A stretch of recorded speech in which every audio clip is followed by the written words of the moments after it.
गोपित्र शिव महापुराण की कथा जो कोडिया छत्तीसगढ़ में चल रही है, आज 7वें दिवस की कथा विश्राम ले चुकी है। अगर आप किसी कारणवश कथा नहीं सुन पाए हो तो यहाँ पर आपको पूरी कथा की जानकारी मिल जाएगी। तो कथा शुरू होते ही गुरुजी ने कहा है कि अगर कोई हमसे कहे तुम ये काम नहीं कर सकते हो, तुम सीए नहीं बन सकते हो, या आप जो भी काम कर रहे हो आप उसमें कभी भी सफल नहीं हो सकते हो, तो आपको महादेव के मंदिर जाना चाहिए और महादेव से जाकर बोलना चाहिए कि महादेव अब ये आपको करवाना है और हमको करना है, और निरंतर अपना कर्म करते रहिए। बाबा भोलेनाथ आपका हाथ जरूर पकड़ लेंगे और आपको उस काम में जरूर सफलता दिलाएंगे। उसके बाद गुरुजी ने कहा है, अगर कोई भी तुम्हारी निंदा करे, कोई भी बुराई करे, तो जिस तरह से डॉक्टर जब ऑपरेशन करता तो मुंह पर मास्क लगा लेता है और कि उसके कहीं कीटाणु के असर उस पर ना पहुंच जाए, इसी तरह से जब आपकी कोई भी बुराई करे, चुगली करे, निंदा करे, तो आपको भी चुप रहना चाहिए, क्योंकि बुराई करने से ज़्यादा बुराई सुनने वाला गुनहगार होता है। तो गुरुजी ने ये बोला है। उसी वक्त मधु देवी जी एक पत्र लेकर आई। कहा, मेरे पति के गले में गठान हो गई थी। सभी डॉक्टरों को दिखाया तो डॉक्टरों ने बड़ी बीमारी बता दी थी, कैंसर जैसा रोग बता दिया था।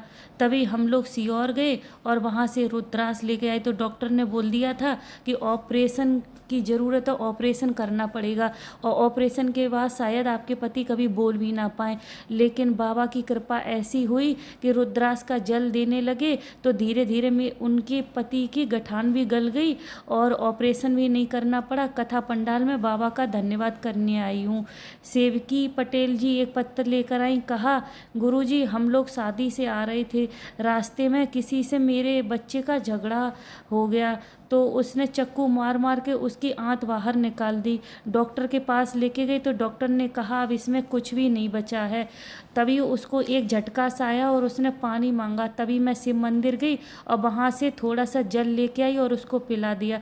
डॉक्टर ने कहा अगर 2-3 घंटे में अगर ये सही हुआ तो ठीक है, और नहीं तो कुछ भी कह नहीं सकते हैं। 15 दिनों तक उसको हॉस्पिटल में भी भर्ती रखा। धीरे धीरे बाबा भोलेनाथ की कृपा से मेरा बेटा ठीक होने लगा। मैं कथा पंडाल में बाबा का धन्यवाद करने आई हूँ। चंद्र प्रकाश जी पत्र लेकर आए। कहा, जिसने जैसा भी कहा मैंने वैसा किया। किसी ने कहा इस बाबा के पास जाओ तो वहाँ गए, किसी ने कहा इस तांत्रिक के पास जाओ तो वहाँ गए। जिसने जो भी बोल दिया हमने सब काम किया। फिर किसी ने कहा पशुपतिनाथ का व्रत करो तो हमने वो भी किया और आंकड़े की जड़ का भी उपाय किया। फिर बाबा भोलेनाथ की ऐसी कृपा हुई कि कई सालों से मेरे घर में संतान नहीं थी, तो मेरी पत्नी का गर्भ ठहर गया और वो माँ बनने वाली है। वो भी कथा पंडाल में बाबा का धन्यवाद करने के लिए आए थे। गुरुजी ने कहा, कभी भी ऐसा होता है कि आपके पास बेलपत्र नहीं है, आपके पास पूजन की कोई सामग्री नहीं है, फूल नहीं है, दही नहीं है, दूध नहीं है।